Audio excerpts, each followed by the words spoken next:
கர்த்தருடைய பரிசுத்த நாமம் ஸ்தோத்திரிக்கப்படுவதாக.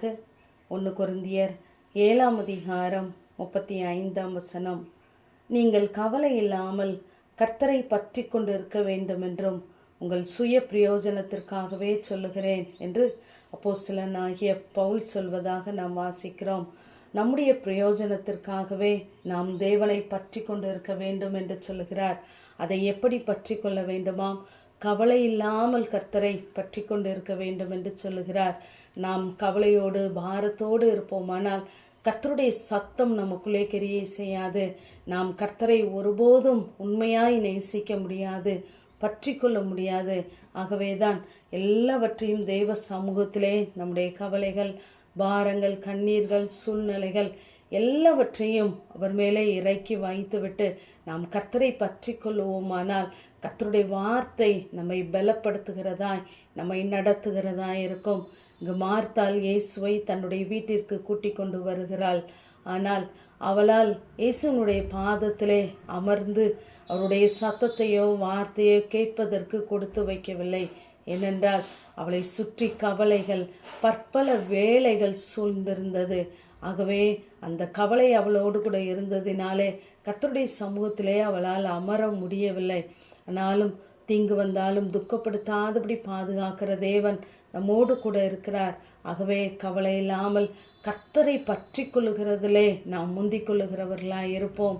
லூக்கா 21:14 கவலைப்படாதிருக்கும்படி உங்கள் மனதிலே நிர்ணயம் பண்ணிக்கொள்ளுங்கள் என்று சொல்லி வாசிக்கிறோம்.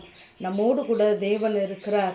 நம்முடைய பாவங்களை, நம்முடைய சாபங்களை சுமந்து தீர்த்தவர், சகலத்தையும் தம்முடைய வார்த்தையினாலே தாங்குகிறவர் நம்மோடு கூட இருக்கிறார் என்ற நம்பிக்கை நமக்குள்ளே இருக்குமானால் இந்த நிர்ணயம் நமக்குள்ளே எழும்பும்.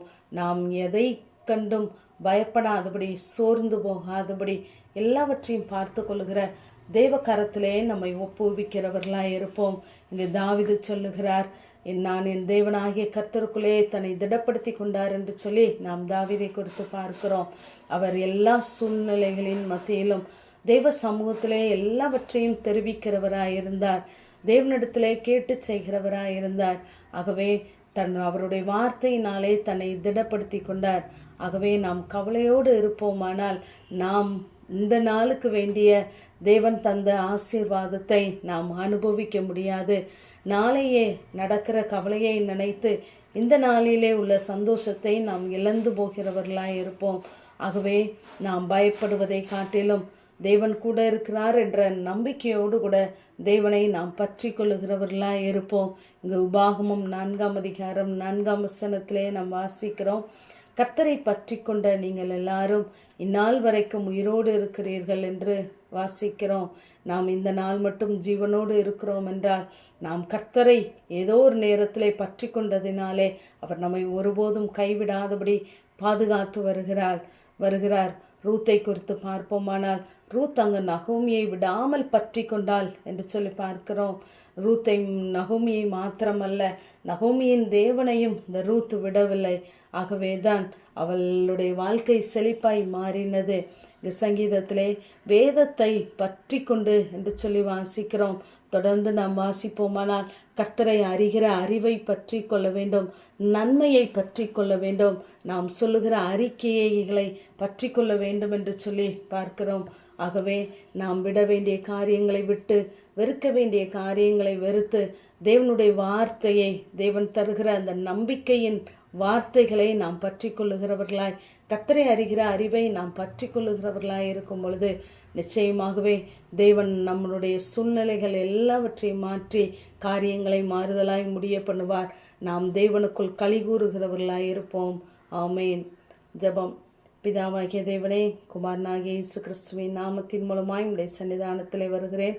கர்த்தருடைய நாமத்தை பற்றி கொண்டு என்றென்றைக்கும் உள்ள சதா காலங்களிலும் நடப்போம் என்ற வேத வார்த்தையின்படி கர்த்தாவே, உடைய நாமத்தை நாங்கள் பற்றி கொள்ளுகிறவர்களாய் இருக்க எங்கள் கவலைகள், பாரங்கள், சோர்வுகள் எல்லாவற்றையும் உடைய சமூகத்தில் இறக்கி வைக்கிறோம்.